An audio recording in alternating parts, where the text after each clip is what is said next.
ఈ బాల్కస్మన్ ఎవరు? నువ్వెవనివా? పెద్ద పెద్ద మాటలు మాట్లాడుతున్నావు.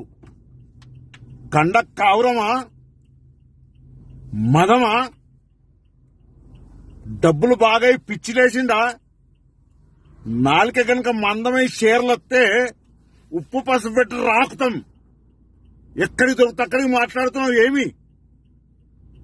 ఏం బుద్ధి లేదా? చదువుకోలేదా?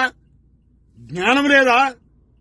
ఒక సభల ఈ రాష్ట్ర ముఖ్యమంత్రి రేవంత్ రెడ్డి గారిని, ఒక జాతీయ పార్టీకి అధ్యక్షుడైన రేవంత్ రెడ్డి గారిని నోటికొచ్చిన మాట్లాడడం నీ నాలుక మందం, నాలుక చీర్స్తాం కొడుక.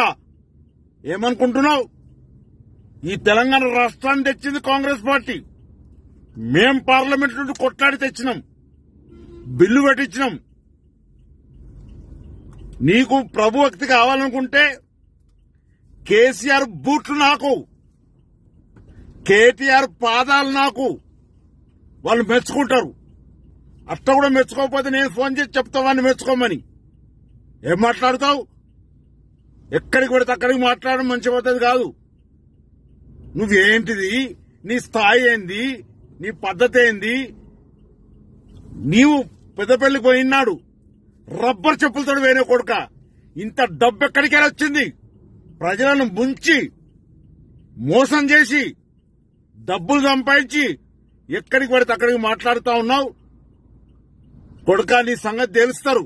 అదే పెద్దపల్లి ప్రజలు, అదే చెన్నూరు ప్రజలు ఉరికిచ్చి కొడతారు కొడుక. ఏమనుకుంటున్నావు? ఎక్కడికి పడితే అక్కడికి మాట్లాడతావు. వెంటనే బేషరత క్షమాపణ చెప్పాలి, లేకపోతే ఉరికిస్తాం. ఏమనుకుంటున్నావు? ఇది హెచ్చరికగా భావించవలసిందిగా డిమాండ్ చేస్తూ ఇంకోసారి ఇలా మాట్లాడితే పెద్దపల్లి ప్రజానీకానికి విజ్ఞప్తి చేస్తున్నాను.